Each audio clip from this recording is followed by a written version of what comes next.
دلوقتي أنا موجود في واحدة من أقدم المعالم التاريخية في سيوة، وهي قلعة تشالي. القلعة اللي تم بنائها من أكتر من 800 سنة في القرن ال 12 وال 13، وتم بناء القلعة دي بسبب إن في الوقت ده كان في فوضى بتعم البلاد، وأهل سيوة بنوا القلعة دي عشان تحميهم من هجمات البدو في الوقت ده، اللي كان في الوقت ده البلاد بتسودها الفوضى بسبب هجمات البدو على أهل سيوة والحرب على الطعام. فتم بناء القلعة دي وتشييدها من 800 سنة في القرن السادس والسابع من الهجرة.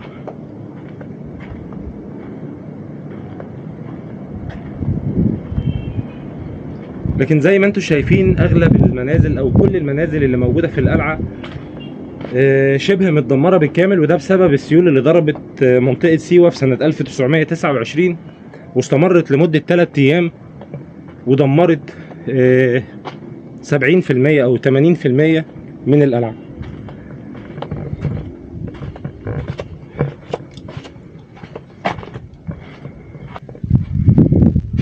اما بالنسبة لمصطلح كلمة تشالي او قلعة تشالي، فهي باللغة السوية تسمى المدينة. القلعة بالكامل مبنية من مادة اسمها مادة الكرشيف، وهي عبارة عن الطين المخلوط بالملح، طين اللبن المخلوط بالملح، وعايش بقاله آلاف السنين.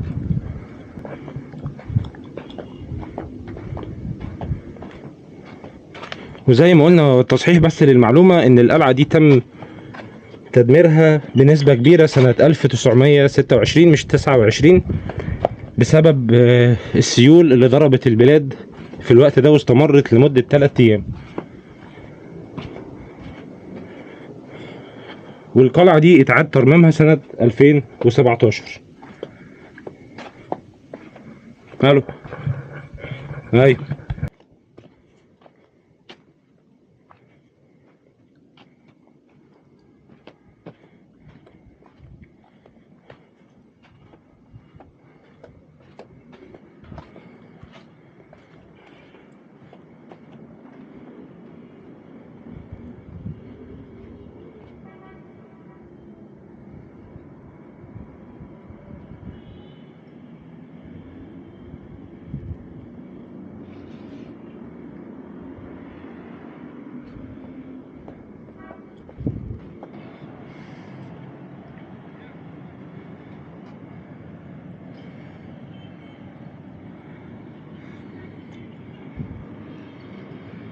اللي هناك ده تبع القلعة برضو.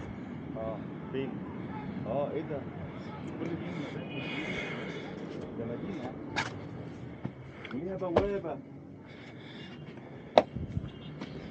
بص البوابة بتاعتها. المساحة دي كلها تبع القلعة. مختلفة مقارنة بالمدن الأخرى. ايوه نعم. سافرنا حتى الآن إلى أسوان. Would you mind I'm recording? I'm recording. Would you mind? sorry. No. I ask you. Would you mind? No. Okay. لا. Welcome. What's your name? لا يهم. يوشي. Yoshia. From Japan? أنا من اليابان. Yeah. And you? What's your name? Stefan. From France? You're welcome. بتحب العربي جدا وتريد أن تتحدث العربية باللغة العامية. أمية. نعم. أيها الأصدقاء، عليكم أن تدخلوا إلى التعليقات وتعلموها اللغة العامية، وهي ستتابع هذا الفيديو. الفيديو ده هينزل على اليوتيوب. On YouTube? In my YouTube channel. Yeah. I'm blogger. blogger. Yeah. She will be famous. بعدين أنا أبحث عنك. Okay. عبر يوتيوب. أحمد حسن الرزاز. Subscribe. She love Egypt very much and love Cairo, and she learned Arabic in Spain, and she want to learn public Arabic. Yes. Yeah. قشطة. قشطة. سنة تتعلم العربي. انت اسمك ايه؟ اسمك ايه؟ اسمي يوشي. يوشيا. يلا نرحب بيها بقى من في اليابان، وكل واحد يكتب لها جملة بالعربي وهي تخش تقرا التعليقات.